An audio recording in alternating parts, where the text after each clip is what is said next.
Hi, welcome back to Shirai's show. I want to read some excerpts from the uh, the Ragged Muffin Gospel. It goes like this: Thomas Aquinas says that the splendor of the soul in grace is so seductive that it surpassed the beauty of all creative things.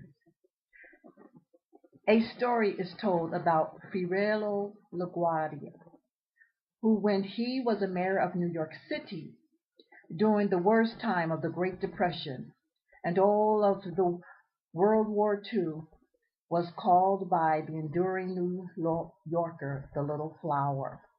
Because he was only 5'4" and always wore a carnation in his lapel, he was a colorful character who used to ride the New York City fire trucks, raise speakeasies with the police department, take entire orphanage to baseball games. And whenever the New York newspaper were on strike, he would go on the radio and read the Sunny Funnies to the kids.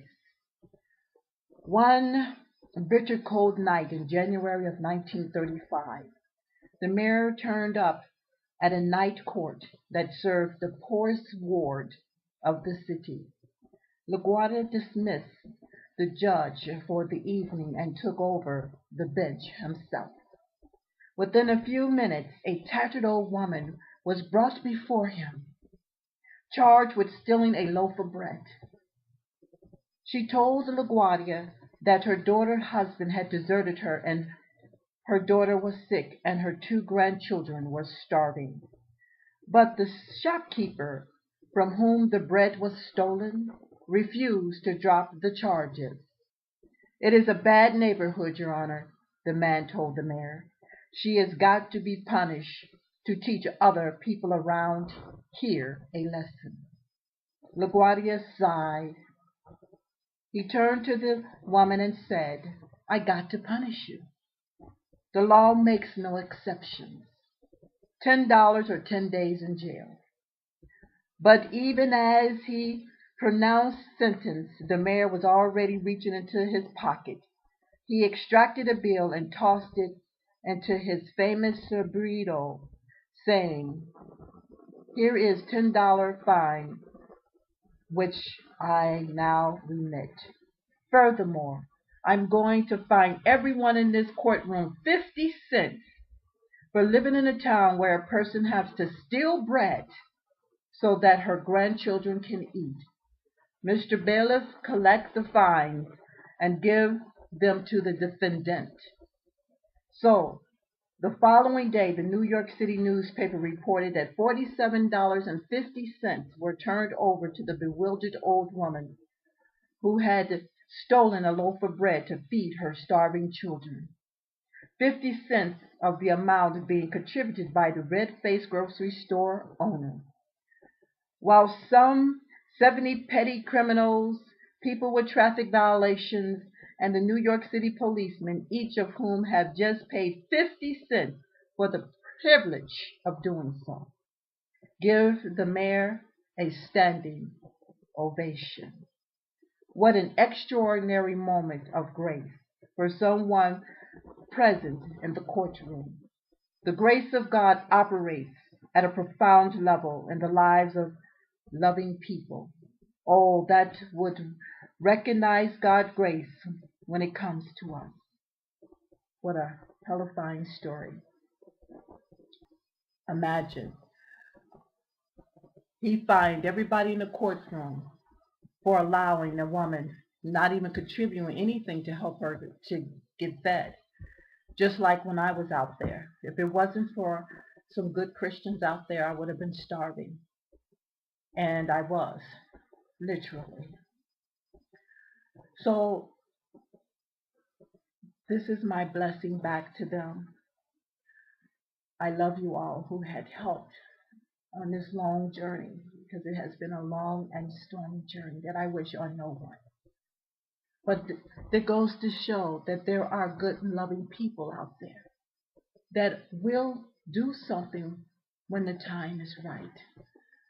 Just like I can't find an apartment I mean, people want to keep me in this oppressive stage, and not everybody wants to see me harmed. And I don't believe everybody I run across are bad people, because I know that's not true. But it's just the circumstances.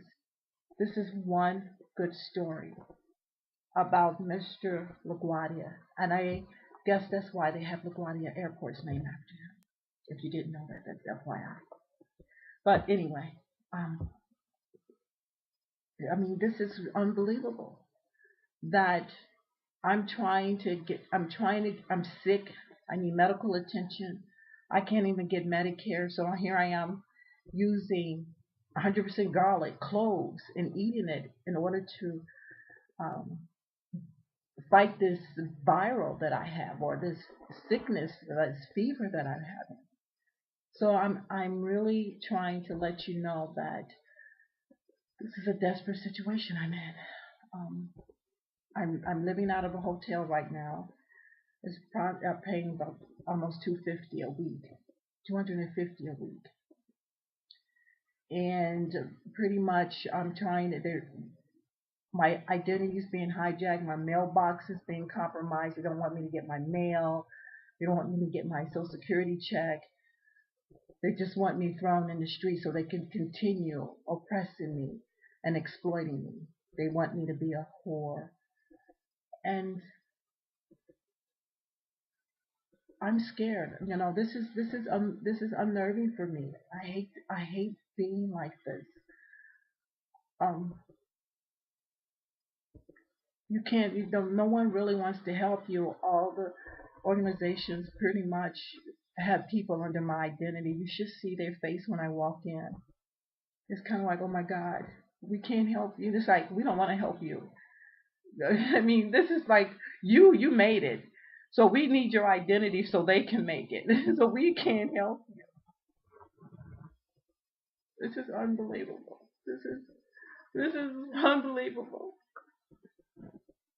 I lost my son over this identity stuff. I can't bring him back.